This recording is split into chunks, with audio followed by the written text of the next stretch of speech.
Hello बच्चों, कैसे हैं आप सब। आज मैं आपको 2 नवंबर 2020 की 9वीं कक्षा की गणित विषय की जो वर्कशीट है हमारे पास 50वें नंबर की, ये आज इस वीडियो में मैं समझाऊंगी। ओके। और इस वर्कशीट का टॉपिक है हमारे पास क्या, आंकड़ों का प्रस्तुतिकरण। तो बच्चों, आपको ध्यान होगा कि पिछली बार की जो वर्कशीट थी उसमें हमने अवर्गीकृत बारंबारता बंटन सारणी जो है वो बनानी सीखी थी।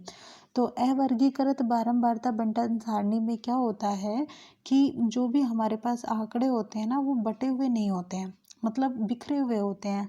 जैसे कि हम वहाँ पर लेके चल रहे थे कि 15, 20, 16, 17 जो भी हमारे पास संख्याएं आ रही थी, हम उनको वैसे ही आरोही क्रम के अनुसार लेते हुए चल रहे थे। अगर मान लीजिए हमारे पास ऐसे बहुत सारे आंकड़े आ जाएं तो फिर हमें इस प्रकार के आंकड़ों को सारणी में प्रस्तुत करने में परेशानी होती है। क्योंकि हमें उससे बहुत बड़ी सारणी बनानी पड़ती है।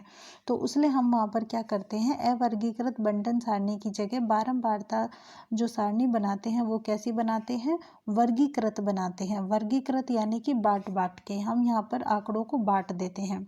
अब कैसे बांटते हैं, तो बच्चे हम यहाँ पर आंकड़ों को छोटे छोटे समूहों में बांट लेते हैं। और जो भी हमारे पास छोटे छोटे समूह आते हैं हम इन्हें वर्ग कहते हैं, यानी कि क्लास, या फिर हम इन्हें वर्ग अंतराल कहते हैं, क्लास इंटरवल। ठीक है। और हम इन्हें लिखते कैसे हैं, हम इन्हें इस प्रकार से लिखेंगे जैसे कि 0 से 9 तक, तो 0-9 या फिर 10-19 यानी कि 10 से लेकर 19 तक, फिर 20-19 और फिर 30 से 39। अगर आप इन्हें एक बार देखो तो आपको ये लगेगा कि ये 0 से 9 तक के हैं, है ना। जैसे अगर आप 0-9 को देखोगे तो 0 से 9 तक के लगेंगे। लेकिन ऐसे ही अगर आप 10-19 को देखोगे तो आपको लगेगा 10 से लेकर 19 तक है। लेकिन ये वास्तव में ऐसा नहीं होता है। कैसे होता है, तो उसको आप चलो देखिए। इस प्रकार के हमारे पास ये जो वर्ग अंतराल आते हैं इन्हें हम क्या कहते हैं, अनतिव्यापी। अनतिव्यापी का मतलब हो जाता है कि ये एक दूसरे पर ढके हुए नहीं होते हैं, एक दूसरे को आच्छादित नहीं करते हैं, ओवरलैप नहीं करते हैं। तो सबसे पहले हम बात करते हैं 0 से 9 तक की। तो इसमें हमारे पास वो अंक आते हैं जो या तो 0 के बराबर हो, ठीक है, या फिर 0 से बड़े हो, या फिर हम ये कह सकते हैं 9 के बराबर हो या फिर 9 से छोटे हो। यानी कि 8 आ सकता है, इसमें 6 आ सकता है, लेकिन 10 नहीं आ सकता। क्योंकि जो 10 है वो 9 से बड़ा है। ऐसे ही अगर हम बात करेंगे 10 से -19, तो इसका मतलब है कि यहाँ पर 10 के बराबर या 10 से बड़े आएंगे, लेकिन 19 के बराबर या 19 से छोटे आएंगे। लेकिन मान लीजिए हमारे पास जो भी आंकड़े हैं उनमें से कोई अंक 9 से 10 के बीच में है। भाई देखो, आपने जो सारणी बनाई, आपने जो आंकड़े बनाए वो कैसे लिखे, 0 से 9 और फिर उसके बाद 10 लिख दिया, 10 से 19। यानी कि जो 9 से 10 के बीच में आए वो कहाँ गए। तो हम यहाँ पर इसके लिए उदाहरण लेकर चलते हैं कि मान लीजिए उदाहरण के लिए हमारे पास 9.5 है। तो अब हमारे पास ये समस्या आ जाएगी कि 9.5 को हम 0.9 में रखें या फिर 10 से लेकर 19 वाले में रखें। तो ये हमारे लिए कन्फ्यूज़न आती है। तो हम क्या करते हैं, इस कन्फ्यूज़न को दूर करने के लिए जो हमारे पास आंकड़े हैं, जैसे हमने यहाँ पर लिखा था 0 से 9, 9 फिर उसके बाद 10 से 19, हम इनको ऐसे नहीं लिखते हैं। हम क्या करते हैं, इस प्रकार से लिखेंगे जैसे कि 0 से 10 लिख दिया, 10 से 20, 20 से 30 और 30 से 40। लेकिन हम यहाँ पर प्रदर्शित कैसे करेंगे, तो जैसे कि अब हमारे पास यहाँ पर 0 से 10 है और ये 10 से 20 है। तो बेसिकली हम यहाँ पर क्या करेंगे कि 0 से 10 तो लिखा हुआ है, लेकिन हम यहाँ पर अंक लेंगे 0 से 9 तक वाले। यानी कि या जो 9 तक वाले कैसे हो कि या तो 10 से छोटे होने चाहिए, और 10 से छोटे कहाँ तक आ जाएंगे हमारे पास, ये आएंगे हमारे पास 9.9 तक। यानी कि जब हमारे पास 0 से लेकर 10 की बात होगी तो हम 0 से लेकर 9.9 तक के जो अंक है हम उनको लेंगे। और फिर 9.9 के बाद जो आएगा यानी कि 10 आएगा वो हम कहाँ पर लेंगे, 10 वाले में लेंगे। तो हम यहाँ पर 10 से कहाँ पर लेंगे, 19.9 तक हम यहाँ पे लेंगे। ठीक है। तो इस प्रकार के ये जो आंकड़े होते हैं इनमें कुछ भी अंक, कोई भी अंक छूटता नहीं है हमारे पास, सारे अंक जो है वो बिल्कुल लगातार आते हैं। इसलिए हम इसे क्या कहते हैं, संतत वर्ग कहते हैं, यानी कि कंटिन्यूअस क्लासेस कहते हैं। तो चलिए अब हम यहाँ पर जो उदाहरण है उसको एक बार समझ लेते हैं कि क्या कॉन्सेप्ट है हमारे पास। तो उसमें हमारे पास निकटतम सेंटीमीटरों में मापी गई 50 विद्यार्थियों की जो लंबाइयाँ हैं वो दी हुई हैं। ठीक है। और वो लंबाइयाँ हमें कितने विद्यार्थियों की हैं, 50 विद्यार्थियों की हैं। हमसे क्या कहा है, देखिए ये सारी हमारे पास लंबाइयाँ, फिर 160 से लेकर 165, ठीक है, और 165 से लेकर 170 इस प्रकार से वर्ग अंतराल लेकर हमें क्या करना है, बंटन सारणी बनानी है। तो बच्चों हम यहाँ पर स्टार्टिंग में ये देखेंगे कि सबसे छोटा अंक हमारे पास कौन सा है। तो सबसे छोटा अंक हमने देखा कि 150 है, तो हमने 150 से शुरू किया। यहाँ पर जैसे लिखा है 160 से 165 यानी कि 5 का गैप देना है, तो हमने बिल्कुल वही किया। 150 से 155 किया, फिर 155 से 160, 160 से 165, फिर 165 से 170 और 170 से 175।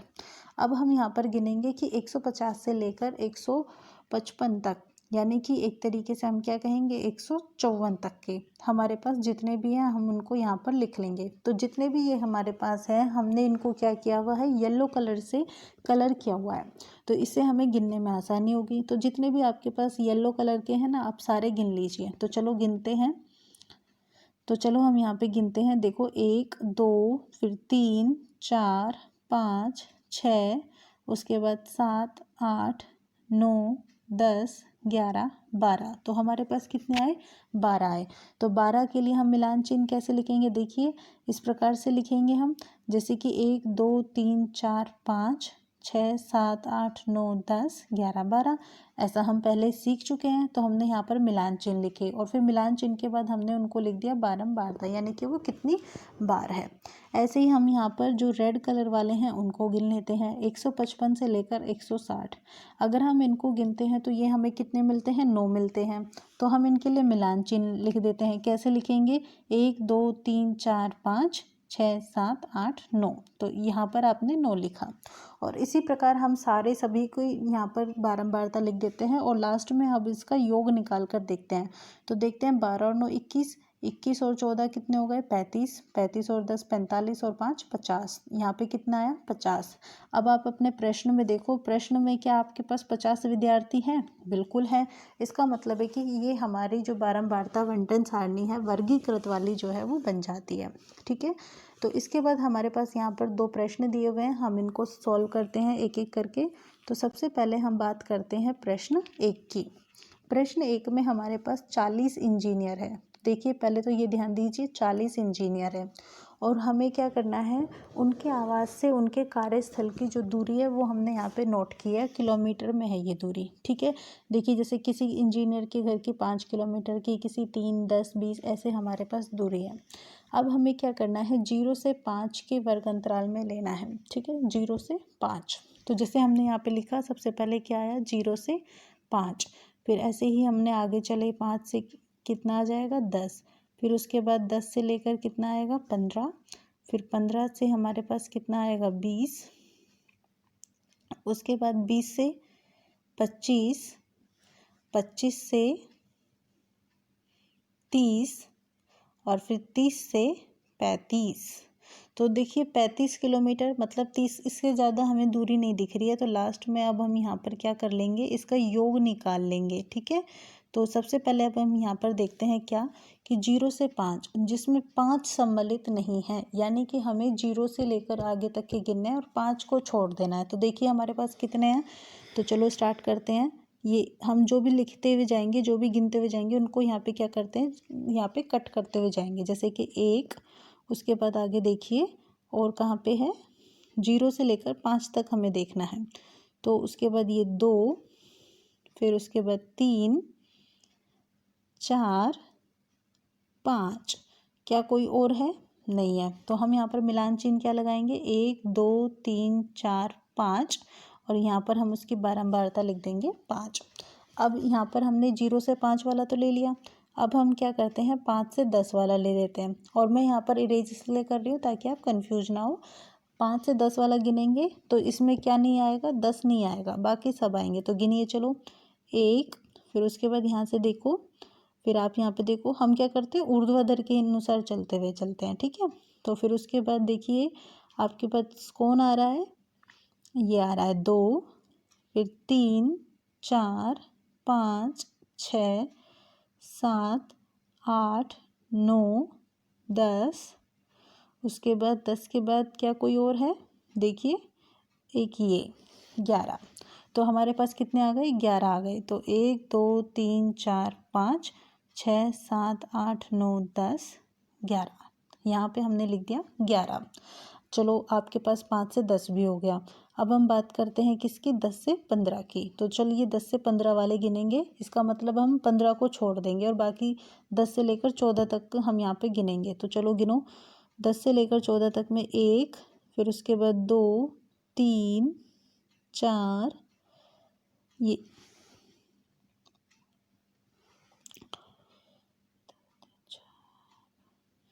इसके बाद ये 5, 6, 6 के बाद ये 7, फिर 8, 9, 10, 11, 12। तो हमारे पास 12 आ जाते हैं। यहाँ पे हम लिखिए 1, 2, 3, 4, 5, 6, 7, 8, 9, 10, 11, 12।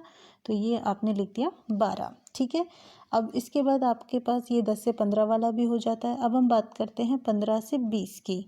तो 15 से 20 में हम 20 को छोड़ देंगे, बाकी सबको गिनेंगे। तो चलो गिनिए, 15 से 20 में 1, 2, उसके बाद आपके पास कौन आता है, 3, 4, और फिर 5, 6, और देखिए 7, 8। आपके पास कितने आए 15 से 20 में, 8 आए। 1, 2, 3, 4, 5, 6, 7, 8, ये आपने लिख दिया 8।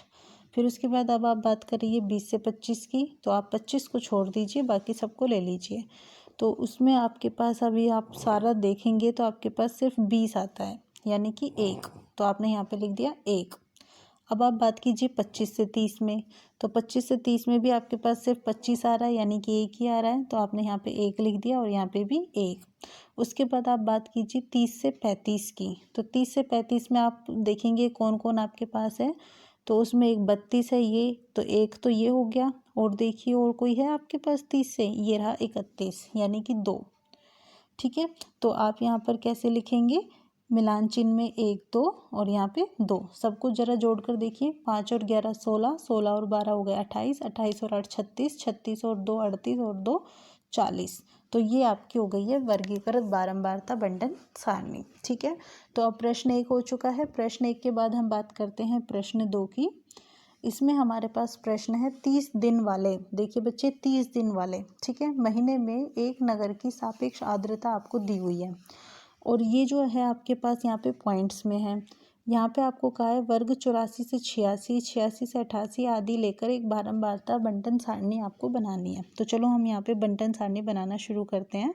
तो हम कहाँ से लेंगे, 84 से। ठीक है, हमने लिया 84 से 86, फिर 86 से हम क्या लेंगे, 88, 88 से लेंगे आप 90, 90 से आप लेंगे 92, 92 से आप लेंगे 94, 94 से आप लेंगे 96, 96 से 98, और 98 से आप लेंगे 100, और लास्ट में आप क्या निकाल लेंगे, इन सब का योग। तो चलिए अब हम गिनते हैं 84 से 86। इसका मतलब ये होता है कि हमें 86 वाला नहीं लेना, और 84 से जितने भी आएंगे उसके बीच में हमें सारे लेने हैं। तो चलिए गिनिए, देखो पहले आपके पास जो स्तंभ है इसमें तो कोई नहीं है, दूसरे स्तंभ में भी कोई नहीं है, तीसरे में भी नहीं है, चौथे में भी नहीं है, उसके बाद आपके पास पाँचवें स्तंभ में भी नहीं है, छठे में भी नहीं है, सातवें में आपको मिला 84.9, एक मिल गया, और उसके बाद लास्ट वाले स्तंभ में भी कोई नहीं है। तो आपने यहाँ 1 लिखा और यहाँ पे भी 1। इसके बाद आप 86 से 88 वाला देखो। तो 86 से 88 वाला आपके पास जब आप यहाँ पे देखते हो तो आपके पास कौन सा मिलता है, 86.5 मिलता है। ठीक है, तो ये भी आपके पास 1 है, तो आपने यहाँ पे भी 1 लिख दिया। अब आप देखेंगे 88 से 90 वाला, यानी कि जो 90 है उससे कम आपको देखना है और 88 से ज़्यादा। तो आपके पास कौन कौन है यहाँ पे, देखिए पहले स्तंभ में कोई है नहीं है, दूसरे में भी नहीं है, तीसरे में भी आपके पास नहीं है, और फिर उसके बाद तीसरे में है, देखो 89.2, और एक आपके पास ये 89। तो कितने आपके पास, 2 हो गए। आपने यहाँ पर 2 लिखा और ये मिलान चिन्ह में, और यहाँ लिख दिया 2। ठीक है। अब आप बात करेंगे 90 से 92 वाले में। तो 90 से 92 वाला आप देखिए आपके पास कितने हैं, यानी कि आपके पास 92 नहीं आना चाहिए। तो पहले स्तंभ में नहीं है आपके पास, दूसरे में भी नहीं है आपके पास, तीसरे स्तंभ में भी नहीं है, उसके बाद चौथे में है आपके पास 90.3। उसके बाद देखिए आप 92 से कम आपके पास आना चाहिए। तो 92 से कम पाँचवें स्तंभ में भी नहीं है आपके पास, और फिर उसके बाद आपके पास छठे स्तंभ में भी नहीं है। उसके बाद सातवें स्तंभ में भी आपके पास है क्या मान 90 से 92 के बीच में नहीं है। और लास्ट वाले स्तंभ में है आपके पास 90.2, तो आपके पास 2 आ जाते हैं, यानी कि आप यहाँ पर लिखेंगे 1 2, यहाँ पे भी आपने लिखी बारंबारता 2। अब आप बात कीजिए 92 से 94 की। 92 से 94 में आप देखिए आपके पास कौन कौन आते हैं, ठीक है। 92 से 94 यानी कि 94 से कम, तो पहले स्तंभ में कोई नहीं है। दूसरे स्तंभ में 93.3, एक ये है आपके पास। इसके बाद आप बात कीजिए तीसरे स्तंभ में कोई नहीं है 92 से 94 के बीच में। चौथे स्तंभ में है 92.3 है, ठीक है। उसके बाद आपके पास यहाँ पे अगले स्तंभ में देखिए कौन है, 92.1 है। फिर उसके बाद आप आगे देखिए 93.5 और 92.1 है। उसके बाद 92.9, 92.7 है आपके पास। और फिर उसके बाद आगे आप देखते हैं तो आपके पास कोई नहीं है। तो कितने हो गए हैं ये, 1 2 3 4 5 6 7, 1 2 3 4 5 6 7, ये आपके पास हो गए हैं 7, ठीक है। इसके बाद अब आप बात कीजिए 94 से 96। तो 94 से 96 को जब आप देखेंगे तो कौन कौन है आपके पास, एक तो है 94.2 एक, फिर दूसरा 95.7, 95.1 हो गया है एक आपके पास। और देखिए आपके पास जो 94 से तो ज़्यादा हो और आपके पास 96 से कम हो, तो आप यहाँ पे देखेंगे तो आपके पास और कौन कौन आ रहा है, 95.3 एक ये आया, और फिर उसके बाद 95.1 एक ही आया। तो कितने हो गए, 5, 1 2 3 4 5, ये हो गए 5। इसके बाद अब हम बात करते हैं किसकी, 96 से 98 की। तो 96 से 98 में देखते हैं हमारे पास कौन कौन आता है। तो उसमें एक 97.2 एक आपके पास ये आ जाता है। और फिर उसके बाद आप देखिए 96 से 98 में आपको लेना है, ठीक है। 96 से 98 में तो आपके पास एक ये आ जाता है 2। फिर उसके बाद आप देखते हैं 97.3 और एक ये, तो कितने हो गए, 4 हो गए, 5 6 हो गए। उसके बाद आपके पास आता है 6 के बाद एक ये हो गया 7, तो कितने मिले 7, 1 2 3 4 5 6 7, ये आपके पास हो गए 7। अब आप 98 से 100 वाला देखिए, यानी कि जो 98 से ज़्यादा हो और 100 से कम हो, तो वो आपके पास कितने हैं, 1। उसके बाद आपके पास ये 2 3, ये 4, और फिर उसके बाद 4 के बाद आपके पास कितने हैं, और कोई दिख रहा है आपको 98 से ज़्यादा आपके पास, एक ये है 93.3। तो आपके पास 5, 1 2 3 4 5, 5 सबको जोड़ कर देखो, 1 और 1 2, 2 और 2 4 और 2 6, 6 और 7 13, 13 और 5 18, 18 और 7 25, 25 और 5 30, तो ये भी 30 आ चुका है और ये भी 30 है। तो इस प्रकार आपकी ये जो सारणी है ये यहाँ पे कंप्लीट होती है और आपकी वर्कशीट भी कंप्लीट होती है। Thank you for watching my channel.